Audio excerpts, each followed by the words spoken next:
Hey everybody, Scout Crafty here again, midweek Wednesday. Hope you're doing well. We have a great show. I'm really excited about today's show because this past weekend, Father's Day, I had gone to Elephant's Trunk Flea Market.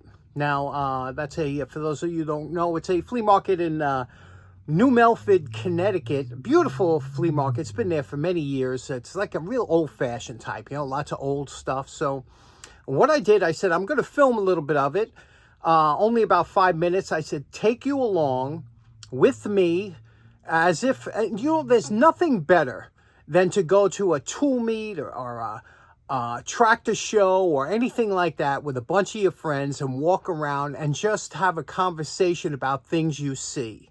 That's the best part of these shows. If you ever get a chance to do that, we get to do that up in Jacktown and Zagre, things like that. We walk around and we talk about things and we joke. It's just so much fun. So pretend you're with me. We're going to look around at some things we see and what you might purchase if you were there. So let's get to that right away, and I'll show you what I got afterwards. Allie's here?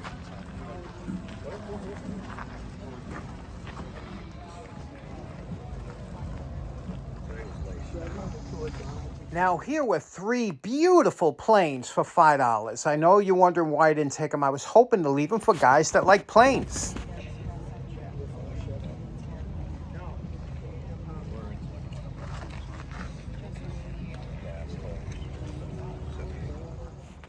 Everything on this gentleman's table was $1. So this was a really good place to look around. You could really find something good here.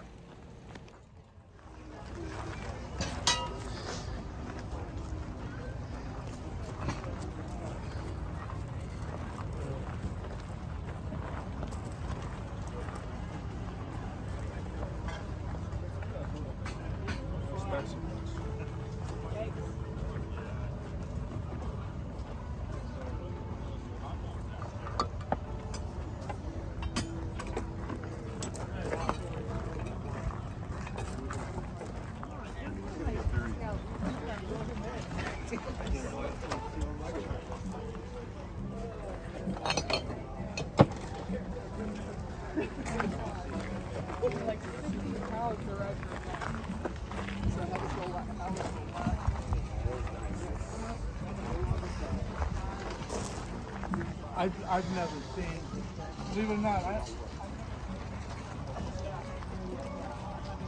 The gentleman said that this pump was used to supply air to oyster divers. He had 2 of them. They were brass and copper. Cool, huh? I've always had a fascination with these Christmas tree stands that included light sockets, especially since there was water in them. I have a weakness for lithocaine. I prefer a robot, but was it an older robot? What's that? You said you threw a robot? No, I collect the Japanese.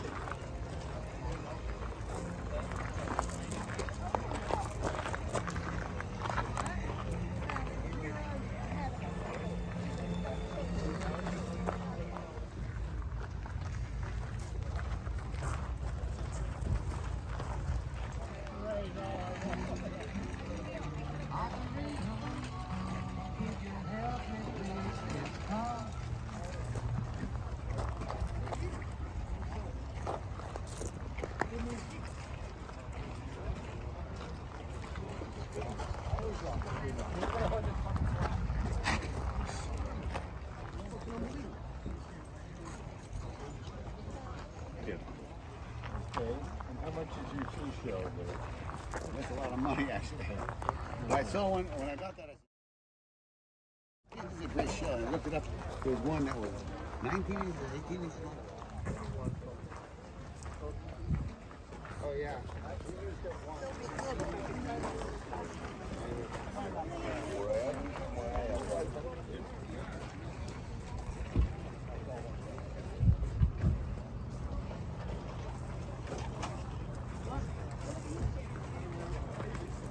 Could be here.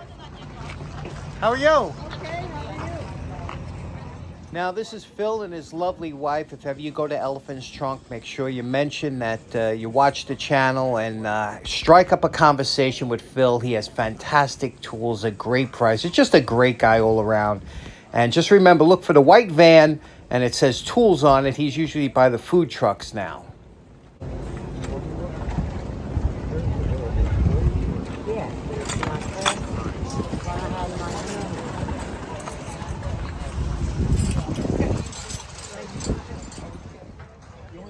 Now, as you can see, there was some tremendously wonderful stuff there on Father's Day. I can't tell you, the quality of things there were just fantastic. Really nice stuff.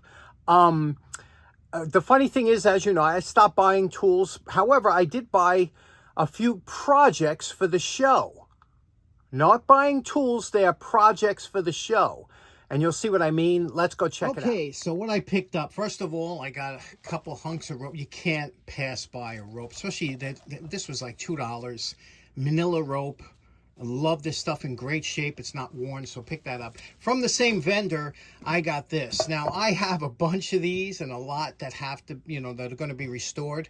For those of you new to the channel, how we work here is if a tool is really good, all we do is clean it up, fix it, and get it back in service. But I like to buy tools that are really beat up, as you'll see in a minute, and then restore them kind of over the top. So, but a tool like this is a Miller's Falls breast drill, and we've done these before, a 2-speed, and they're beautiful drills. The thing is that with this one, it's in such beautiful condition with the original label. You're very hard to find the ones with original label on, original paint.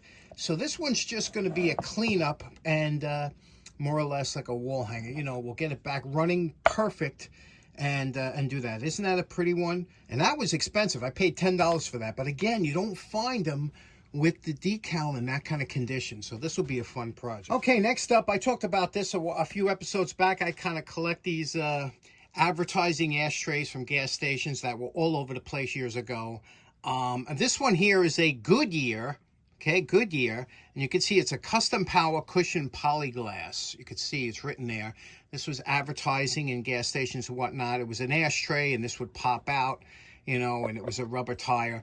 I really like these. I don't know, and they've gone up in price, and the thing is, if you could find these for $10 or less, I suggest, if you're a collector, that's where you buy them. But when they're, $20 and $30 and $40, it's hard to plump that kind of money down unless you were a real diehard collector. So this one was $10, but it's in good shape. And look at that, Goodyear and Bristol Auto Arcade over in Bristol, Connecticut. So that was a local find for them. Next, I got a couple boxes here of these small nails. You can see here, these come in really handy, especially since they're so stout. They're not tacks. They're like sometimes used for cement work, things like that. But they're a very thick but short nails, and a lot of times they come in handy. But they're hard to find. You don't see them too often. Next up, this was $5 for a box of 10 Champion L5, brand new in the box, Champion L5 spark plugs. I thought that was a good deal. Next up was the projects that I bought for the show. These were specifically for show projects. So you let me know what you want to see done. This here, a pair of dividers, I use these all the time, right? These are really nice, much nicer than they look. The funny thing is that it's only missing the one locking screw here, which we fabricate usually. But what I find interesting about this is whoever put this together put upside down, so it doesn't open, okay? Because this has to be flipped. This has to go turn the other way, and then it will open. So everybody that would pick it up would say it don't work, but it's because it's put together wrong. But all the pieces are here except for that locking nut. This will come out so nice. I'm telling you, this will be a dream. And I paid $5 for this, but you wait till you see it when it's done. Next, I paid $3 for this. Now, I find these hammers all over the place for $1, right? You know that at the shows I go to. But the reason I did this for the show is because it's bent this way, and it's twisted. Have you ever seen one of these hammers mangled like this, twisted and bent up? I never have. What kind of maniac put some crazy, unless it was run over by a truck or something. This thing is going to be a challenge to get straight. I thought you would like to see that. That is why I bought this hammer for $3, which I overpaid, but I said it would be a great project. I think you would enjoy seeing it. We'll straighten that one out. I don't know if you ever seen one of these before. Had to pick that up for a couple dollars. Anyway, look at that, huh? This one was $1. $1, and look at that. I couldn't get that dollar out. This is a Malco, okay? A lot of times they would call these, this would be kind of almost like a cross peen hammer, sort of like, because anything when like it goes like this, it's cross. If it's up and down, it's a straight peen hammer. But it's Malco made this. It's got the leather handle. Again, these handles are usually junk, but this one's really tight. It just needs a refinishing. Let me know if you'd like to see that one done. And today, I love these hammers. I don't know if you, I've done a couple, I think, of these on the channel. This one is beat to, again, $1, but it's such a beat hammer that I said I know you would enjoy seeing this brought. This is what this channel is all about, bringing tools like this back into service. Look here, huh? Look at this. This thing was chowed. It was used to heck. But what do you say we get working on this today? And we're calling this project done. Okay, all right. Here's our project for today. But let me tell you why I love these hammers so much. This was made by Ramset, okay? Now this is one of a couple I have, and it was called a shore drive. You see that? Shore drive with floating action.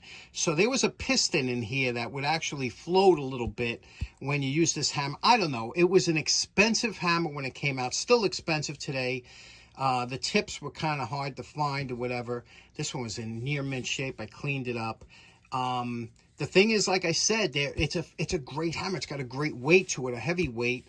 And you don't see them too often. It's kind of a collectible.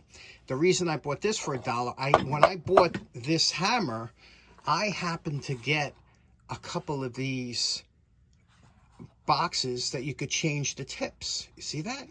So you can make your own, you know, you can, and here it is, the green. They come in different colors for their durometer or hardness. This here are a green and a white. Look at that, right? And for here. So we have the tips. We could change them out. Basically, all we have to do now is clean up this part. So now you see why I buy stuff like this when you can. I can even pop these out and probably make a Delrin set if I had to, but let's see, what do you think? Think we can bring this back? Now, the first thing we're going to work on here is the stickers, okay? Now, you say, well, you take this away. You got to be careful because trying to get the sticker off, a lot of times you'll scratch up this chrome here, and that's probably one of the little parts of this hammer that's still in decent shape. The best thing I find to get off stickers is Ronsenol, okay, lighter fluid. Now, and you can see here, it's also excellent for removing grease, oil, stains, tar, and labels. This lighter fluid is the best thing I have found for removing stickers. I've talked about this before. The thing is that the main ingredient for this is naphtha. You see this? That's the main ingredient. However, I bought naphtha to try and use it instead of this. I bought it by like a quart of it, but it doesn't work as good as Ronsenol. Ronsenol has a little bit of oil in it too and some other ingredients. So this is the stuff. Buy a container of this at your nearest smoke shop, and you soak it onto here.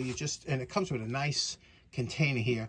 Let this soak. It'll loosen up the label, and then use a plastic razor blade.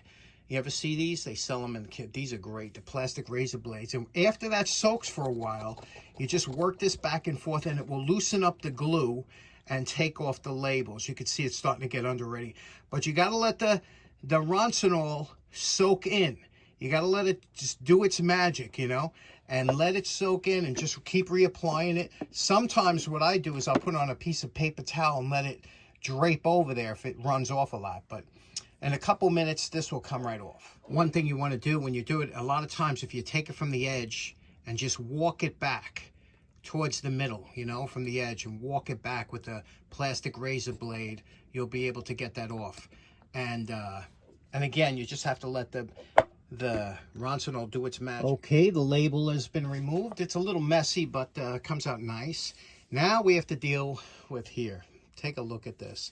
In fact, I'm going to run it under the wire brush just so you could see the beating that this took. Here we go. 10 minutes on the wire wheel just to show you the damage that was done on the side here. And the reason that was done is because somebody, in Made in the USA, you just barely make that out. In a Ramset, you just barely make it. But what happened is somebody was using this on the side, which, you know, happens. You're doing a job, you can't get it. This is a long hammer with the inserts, so they probably needed that tapping. That's all right.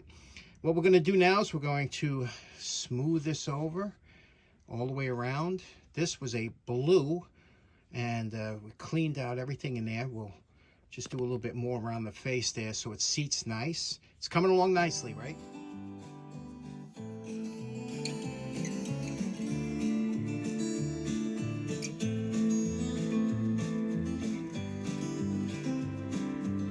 Okay, we're coming good. We got rid of all the markings on the side, right? How nice is that? We took off all the painting. We're going to try and repaint this the color blue it was, the red around here. We did the polished over here. Now we got to deal the handle. There's really nothing you could do with these handles. But we're going to scrub it with Goop hand cleaner, and then we'll hit it with some of my 50/50 Vaseline mineral oil. That usually, you know, rejuvenates this, but you know, usually the best thing to do is replace this. I don't have a replacement, but it's coming along nice, right? Let's go have some lunch and we'll see what we can do. Now, you know my favorite part. Remember what this Ramset hammer looked like before we started? And we're calling this project done. I'll tell you something. This is what this channel is all about. Doing exactly. It's taking a $1 tool that was kind of all beat up, and look at this now, huh? Look at that. That is just beautiful. Beautiful. New tips on here. Repainted the blue. I did it in a Tamiya clear blue. The handle's the only thing. Little cracks, but I rejuvenated it. Cleaned it and rejuvenated with that 50/50 Vaseline mineral oil. And just a lovely hammer now, isn't it? If you're not a soft blow hammer person, I don't know what can excite you then. This is just over the top, isn't it? What a great project. Hope you enjoyed this one. So in closing, there we have our $1 Ramset Shore Drive hammer, restored, brought back to usable condition. It's always nice when you can find those tips. They still have them. They're quite pricey on eBay, but you can find them. Anyway, hope you enjoyed today's project. Thanks so much for tuning in. We'll see you again on Friday. Take care now. Bye-bye.